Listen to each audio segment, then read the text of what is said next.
I still don't understand why Mama hid the letter inside an old cookie tin, tucked behind a rusted furnace in the farthest corner of the basement. The farmhouse hadn't changed, but time had. The white paint on the porch railing had peeled into curling strips, like forgotten pages in a book too long closed. Wind whispered through the trees in low, familiar tones, as if the land itself was trying to speak.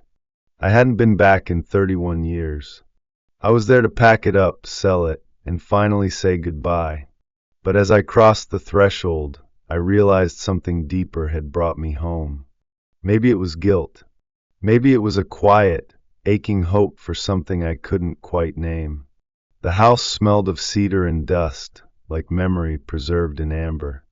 I walked slowly through each room, stopping longer in the kitchen than I intended.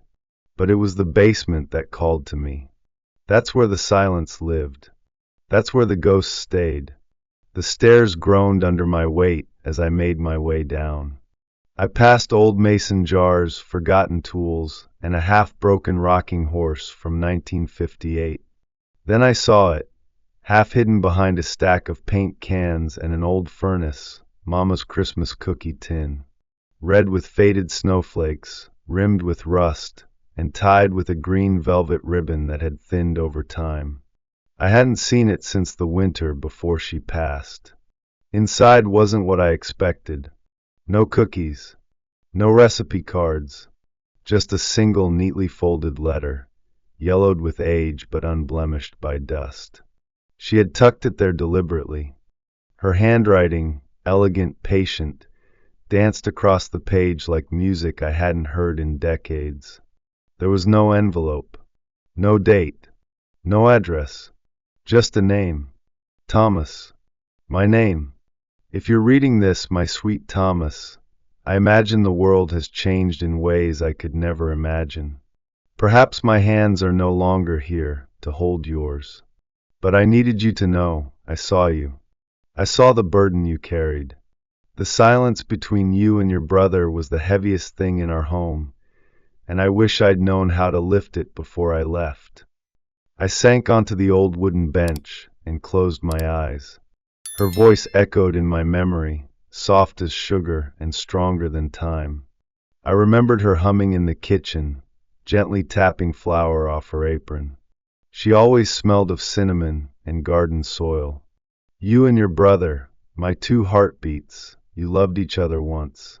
I watched you share secrets under the stairs, build forts in the barn, sing songs when you thought no one was listening.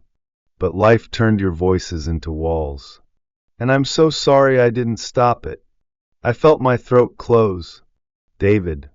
The name alone held weight. We hadn't spoken since that night, the fight in the driveway, the suitcase slammed shut, the tires on gravel. He was 17. I was 20. And our last words to each other were fueled by things we never truly meant. If you find this letter, Thomas, please promise me one thing. Let love speak louder than pride. Don't let silence be the last thing between you and David. My heart was never more broken than when I watched the space between you grow wider than words. There was no signature, just the white space of a page that said everything that needed to be said. I held it in my hands, trembling. All these years, I had told myself David walked away, that it wasn't my fault, that I owed him nothing. But maybe I'd been hiding behind that lie to avoid the truth, that I missed him, that I had always missed him. I looked around the basement. The cracks in the cement, the cobwebs along the beams, the quiet. But now it all felt different. Not haunted, not empty. Just waiting. Mama's letter wasn't just a goodbye, it was a beginning, and I wasn't sure what to do with that yet. The next morning, I brewed a cup of instant coffee and sat in the kitchen. Same chair, same table, older bones. The wind moved through the open window, tugging gently at the yellow gingham curtain like a familiar hand. Outside, leaves danced across the fields in bursts of gold and rust. I set Mama's letter on the table in front of me. This was the room she loved most. I could almost see her in the corner, kneading dough on the counter, humming softly, her apron dusted with flour. The ceramic pie plate she always used still sat in the cabinet above the stove, chipped on the side. The mug I gave her for Mother's Day in 1960, hashtag one mama in faded red paint, was still there too, the handle barely holding on. I let my fingers drift over the worn wood of the table. This was where life happened, where bills were paid, birthdays were celebrated, and hard truths were spoken in hushed voices over coffee. I remembered one morning after David's school recital. He had played his guitar, Can't Help Falling in Love, and Mama had cried softly through the entire song. She'd baked him cornbread that night and whispered that his music made the walls feel warm. But the warmth had disappeared after she passed. The music had stopped. The silence between us had settled in like winter. I opened my laptop, slow, clunky, and typed David Harlan. The results were vague. Too many names. No matches that felt right. I searched again. David Harlan, Vermont. Nothing. Then, David Harlan, musician. Still nothing. I sat back in my chair, defeated by the simplicity of time's erasure. And then I remembered something. In the attic, among the old Christmas boxes, there had been an address book. Mama's. I hadn't touched it since I found it years ago. I raced up the narrow stairs, careful not to trip on the warped boards. Dust plumed into the sunlight as I opened the box labeled Cards Maz. There it was. Blue leather, cracked at the spine. Martha Harlan embossed in gold. I flipped through page after page of names, neighbors, cousins, friends long gone. And there, under H, David Harlan 119, Elm Street, Linden, New Hampshire. The handwriting wobbled slightly. Maybe the last entry she ever wrote. My hands shook as I wrote down the address. I couldn't be sure it was still valid. But something told me it was worth trying. That night, I stood on the porch. The air had turned colder. I stared out into the dark fields, where we used to chase fireflies and dream of bigger places.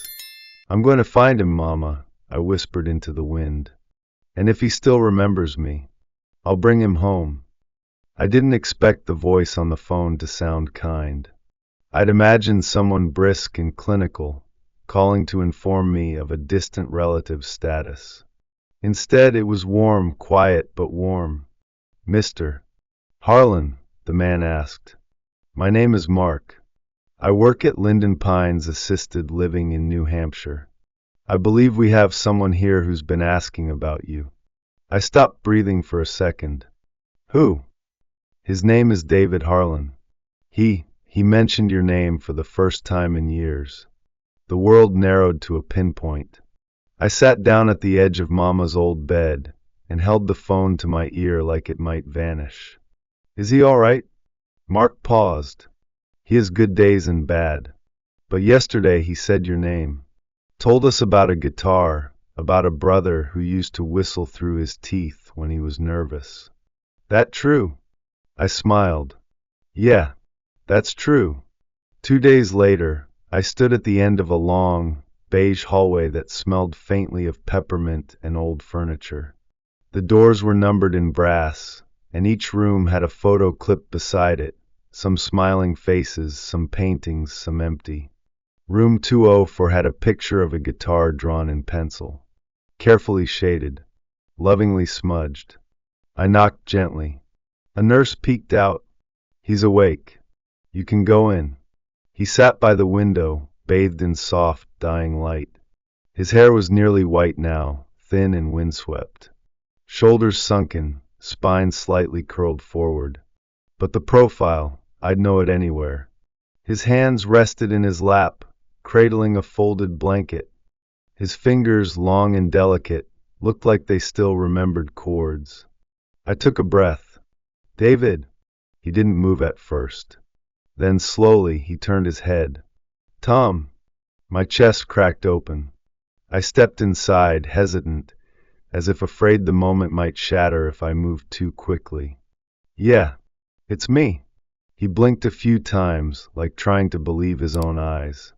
Then a smile tugged at one corner of his mouth, crooked, familiar, and infinitely precious. Well, he said softly, you got old. I laughed through a throat full of tears. Takes one to know one. I sat beside him. The silence that followed wasn't uncomfortable. It was full, years of unsaid words crowding the space between us. We let them be. I found Mama's letter, I said. In that old cookie tin. She wrote about us. About how she never wanted silence to be what we left behind. He nodded slowly. She always believed in second chances. I never stopped missing you, I said. He turned his face toward mine. His eyes had clouded some with age, but I saw him in there, my little brother who played love songs on a second-hand guitar and made our mother cry with pride. I used to dream about this, he whispered, but I figured it was too late. It's not. The room fell quiet again, and I reached for his hand. He gripped mine, tighter than I expected. I'm sorry I didn't call, he murmured. I'm sorry I didn't try harder. He closed his eyes for a long moment.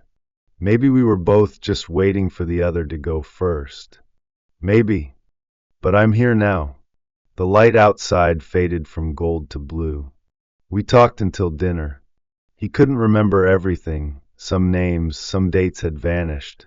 But he remembered Mama's cornbread recipe. He remembered the barn with the loose floorboard. He remembered me teaching him how to ride a bike and falling harder than he did. Before I left that night, I stood in the doorway and looked back at him. The room seemed fuller somehow, like music had just ended or laughter had just echoed through the air. Tell Mama, he said quietly. Thank you for the letter. The house didn't feel empty anymore. It creaked differently, less like a cry, more like a song. The wind that swept through the old windows in the morning carried warmth instead of loneliness. David moved in 6 months ago. We hired a nurse to visit twice a week, and Sarah, my daughter, helped convert the downstairs study into a bedroom for him. The walls are soft green now. His guitar hangs on the wall like a museum piece, but sometimes he still plays. Not the full songs, just pieces. A chord, a humming refrain. It's enough. He has good days and foggy ones. On the good days, he tells stories. On the foggy ones, I read Mama's letter out loud. He always smiles at the end. This house was never about the walls, he said one afternoon while peeling apples for pie. It was about the people who forgave each other in it. Every Sunday, the grandkids come by. They race up and down the hallway like it's a track meet, their laughter bouncing off walls that once only echoed dust and silence. One of them, Aaron, is learning guitar. David teaches him gently, patiently. It's beautiful to watch. We put Mama's old cookie tin on the mantel now. It's not for hiding things anymore. It holds handwritten notes, recipes, little jokes, photos of birthdays. It's our living time capsule. And last week, I wrote my own letter. To whoever finds this house someday, this place held silence for too long. But it also held love, buried deep like roots beneath snow. My brother and I wasted time, but we found each other in the end, and that made all the difference. If you're here, I hope you fill these rooms with music, laughter, forgiveness. I hope you love hard, speak kindly, and listen often. Let your house sing. Thomas Harlan, I placed it gently in the cookie tin. David saw me do it. He nodded.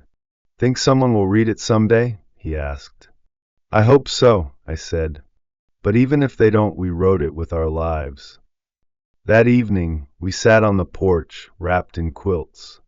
The sunset spilled across the field like spilled jam, deep red, streaked with orange. We didn't speak much. We didn't need to. The silence between us had changed. It was no longer a void.